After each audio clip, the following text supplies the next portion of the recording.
Hello, my name is Em and I would like to welcome you to this video. And I want to just start off by thanking you for being here.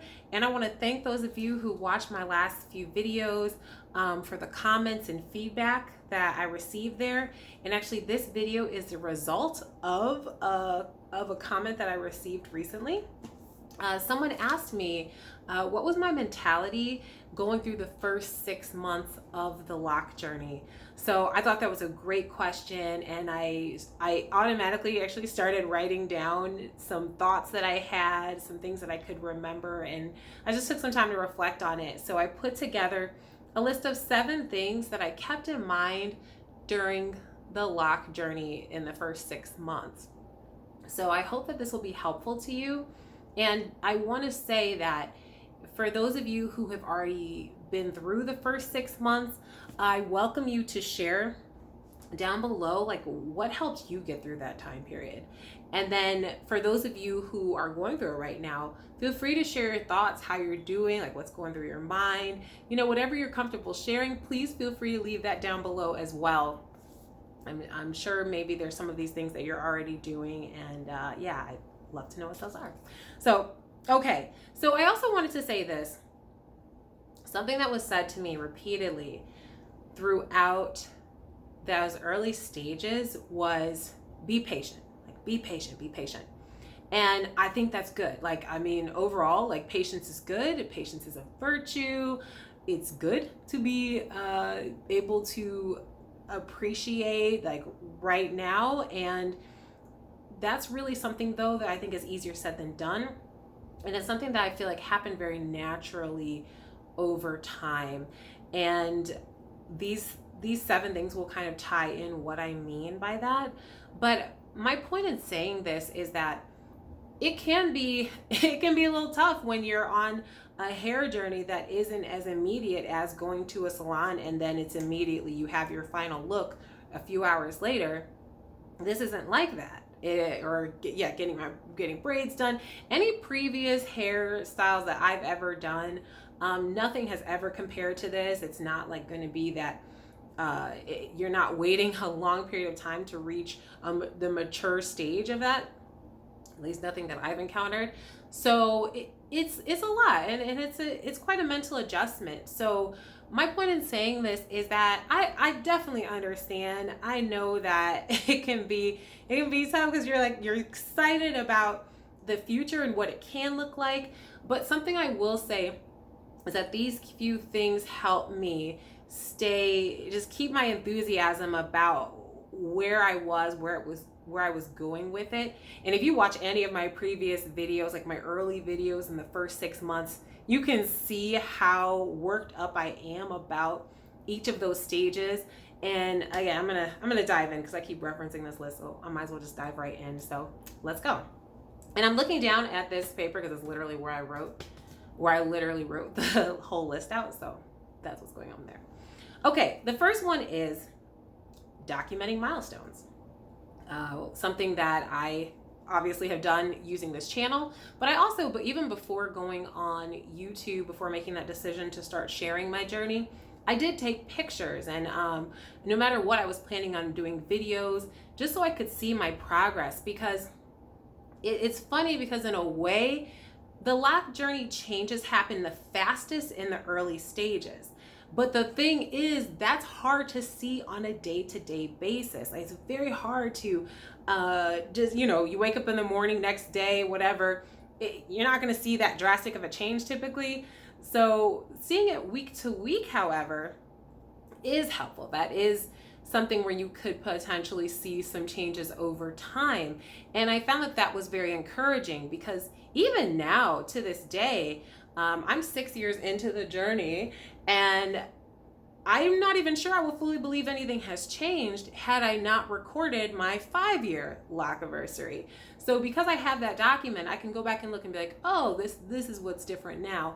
And I can see those changes because it's been documented. I can do a strong comparison, and that keeps me encouraged. But especially in those first 6 months, when you really can see a lot of change fast, you can see the budding. There's different stages where you get like little balls at the end of the lock, little things like that.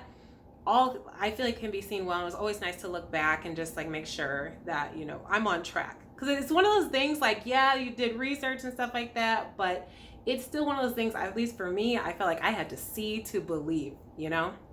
So that's number one. Number two is setting milestones to celebrate. So there are all kinds of milestones that one can celebrate, of course. If you see any of my videos on here, I show like I like to celebrate every single month, of course, that I made it through, because that's a big deal.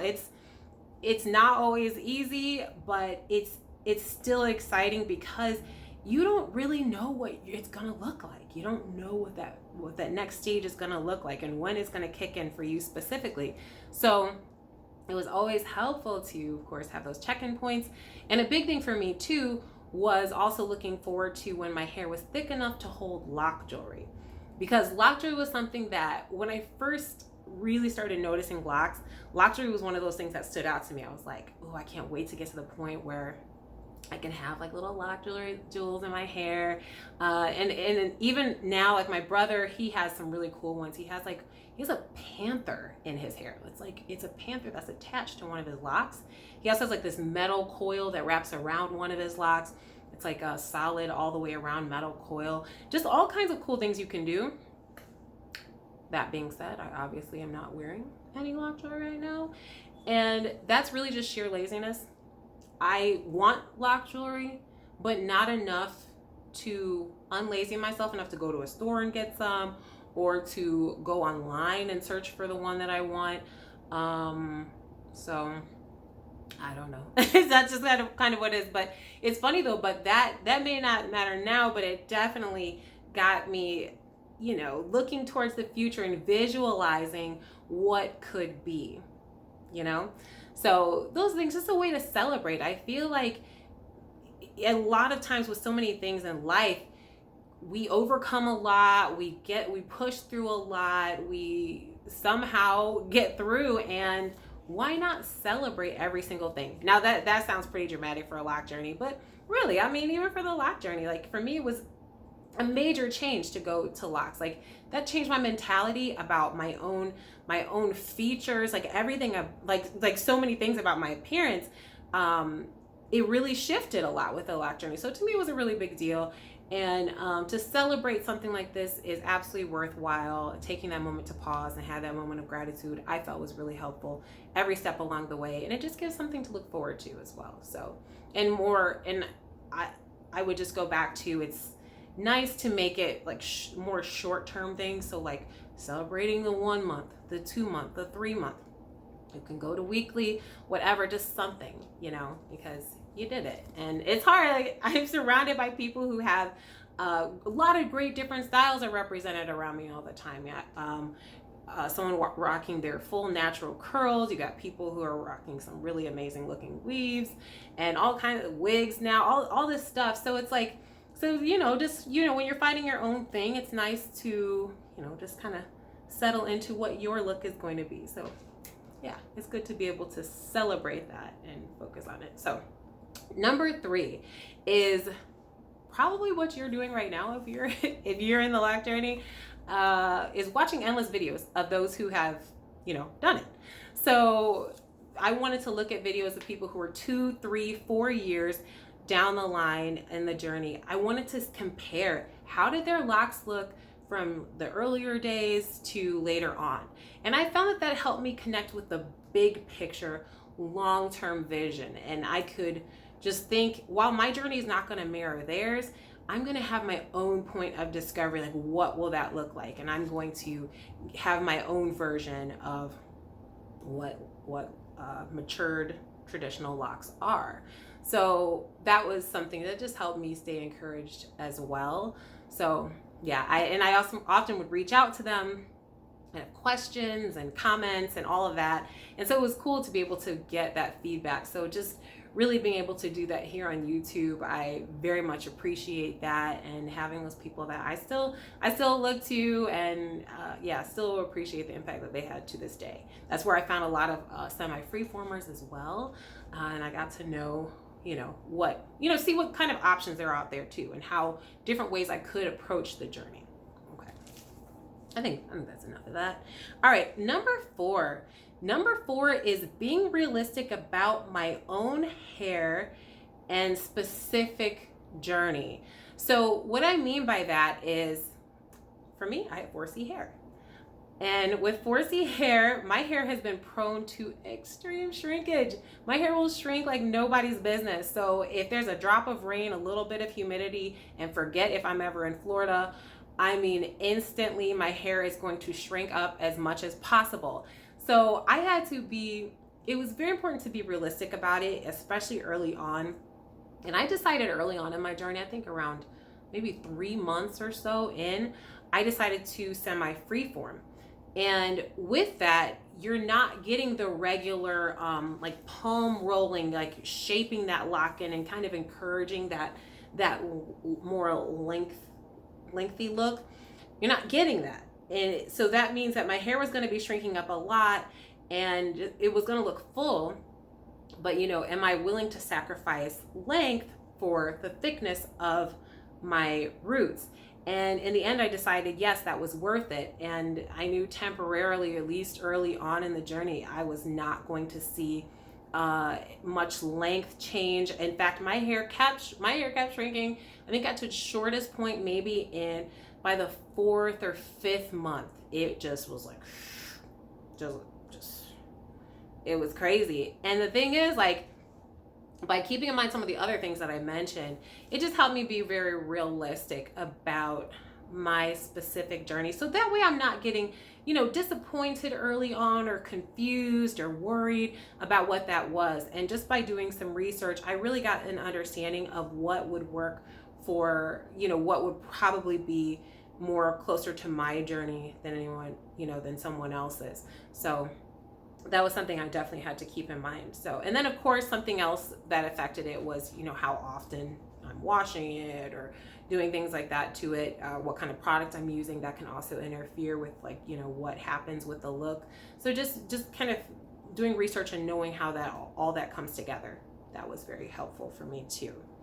Because yeah, any point, anytime you can eliminate like just that little, like, I think we should be able to adjust to some little surprises in the journey, but at the same time, you know, if we can kind of do as much background as we can to not freak out as much, that's always nice. Anyway, all right, number 5 is talking with others who are going through it too.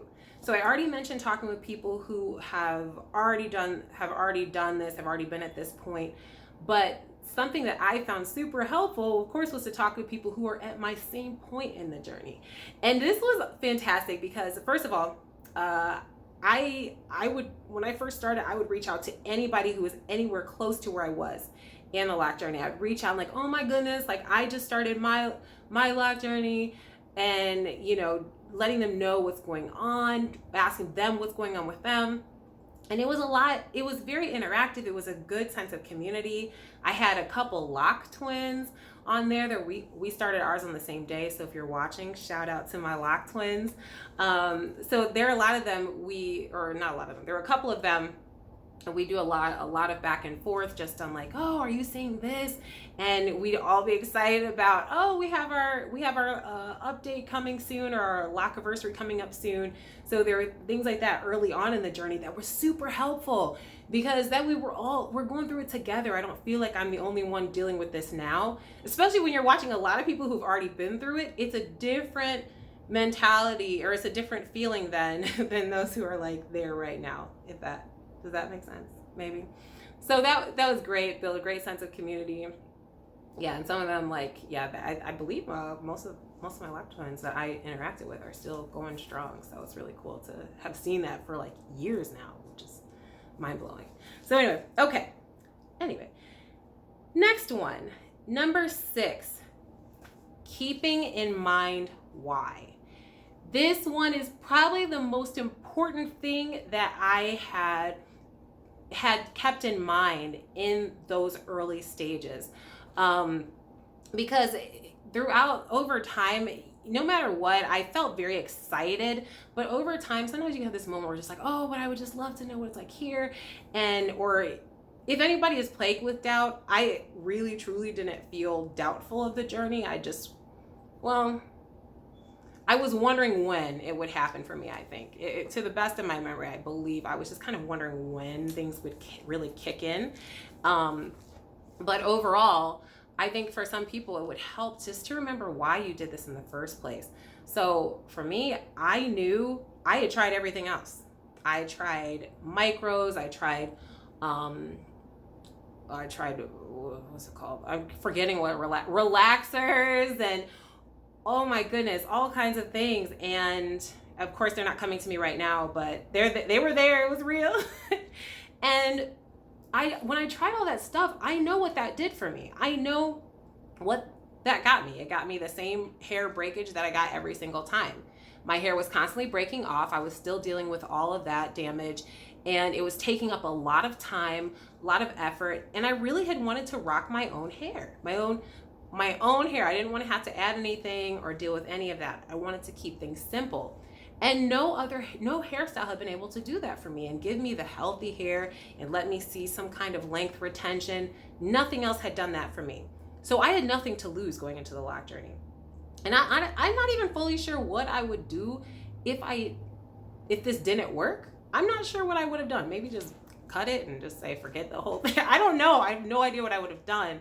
But I know that if I keep doing the same thing I'm doing, I'm going to get the same results. So I just had to go for it. And that was really what helped me commit to that journey, and just remembering what I had dealt with before.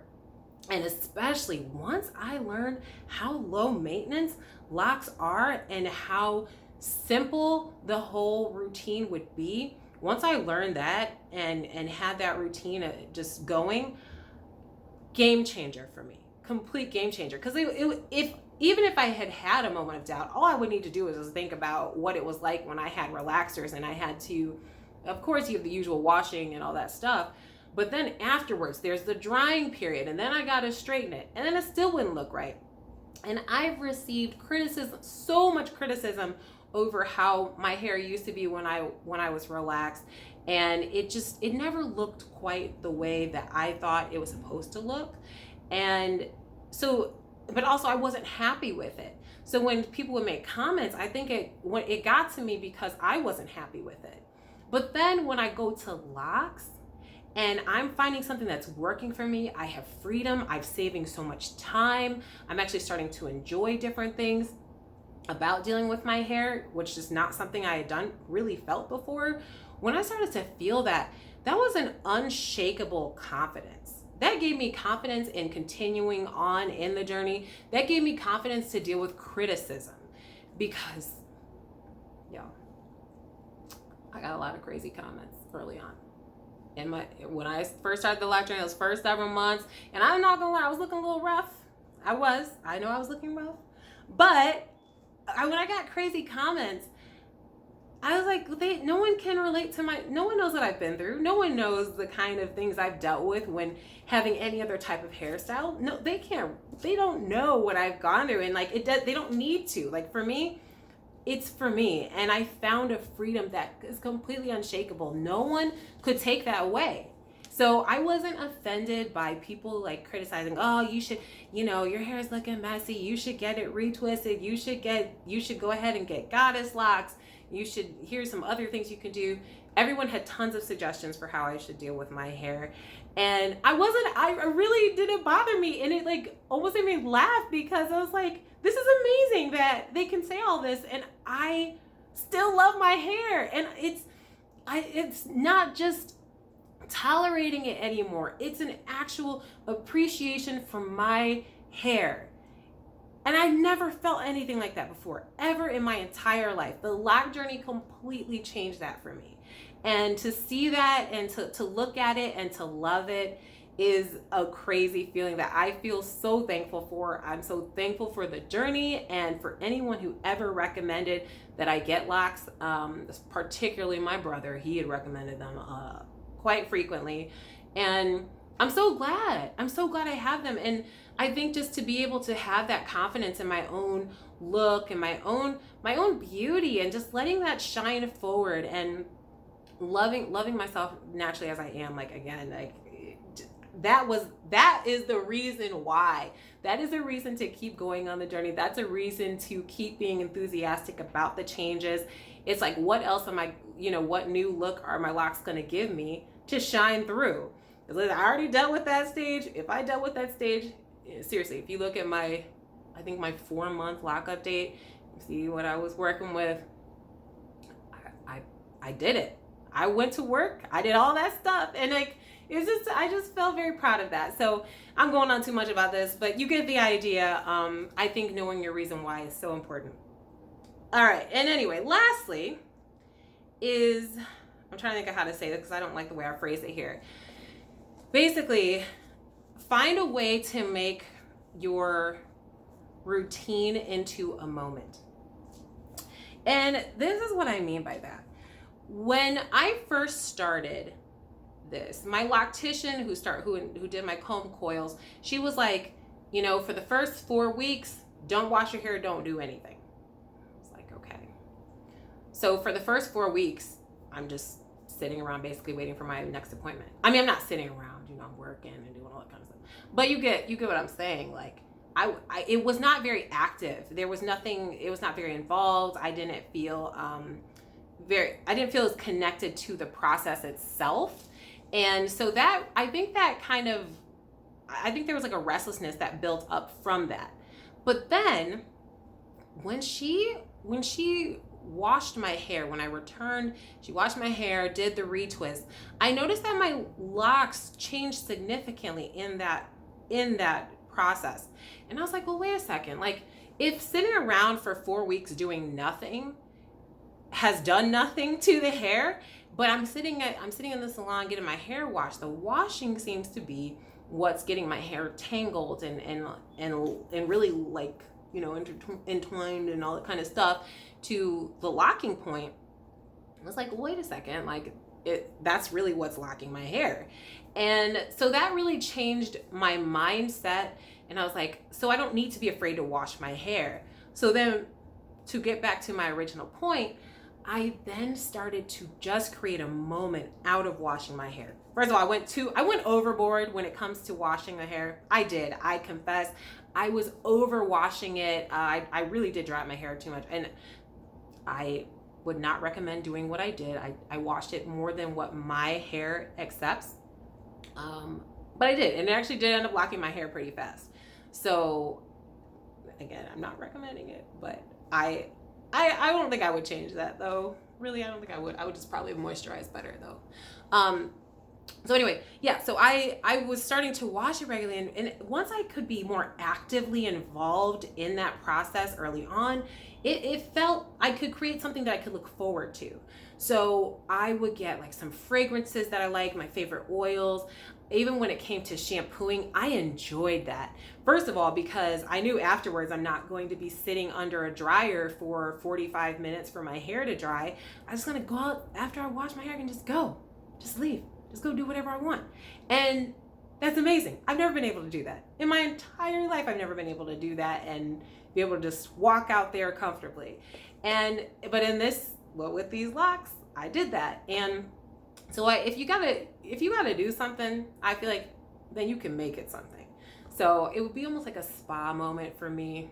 And even now, like when it comes to when I'm having a wash day, like just getting the shampoos that really soothe me and just use that as a relaxation moment. And that was something that I looked forward to. So when it's wash day, like I'm excited to do that. Anytime there's something to look forward to, I really feel like that helps move the time along. It moves the whole process along. So that was something that was a bit of a game changer for me. So yeah, that was a good discovery for sure. Yeah, and I did this with like school too. Like if I had like to study or something like that, I would take my hammock and go to the park and sit in my hammock and study in a beautiful environment, and then just sitting by a stream sitting under some beautiful trees wherever, and just having that feeling, just having that moment. So that's just another suggestion that I have. If that one doesn't make sense, let me know and I'll explain that further. But yeah, that's pretty much my list. Those are the top things that I could think of, that I could remember from those first 6 months, like what really pulled me through. So what do you think? Are you doing a lot of those things, any of those things? Or what, or is there something that wasn't listed there that you're doing to help you get through those early stages? So I want to welcome you to leave that down below. And I want to thank you so much for watching. I welcome any video suggestions you have. Like if you have a video request, like I am happy to do that. This one was really great. So once again, thank you to the person who suggested it. I have another request that I need to address. So I'll be back soon with another video. But until then, please be safe, be well, and thank you so much for watching, and I'll talk to you later. Bye for now.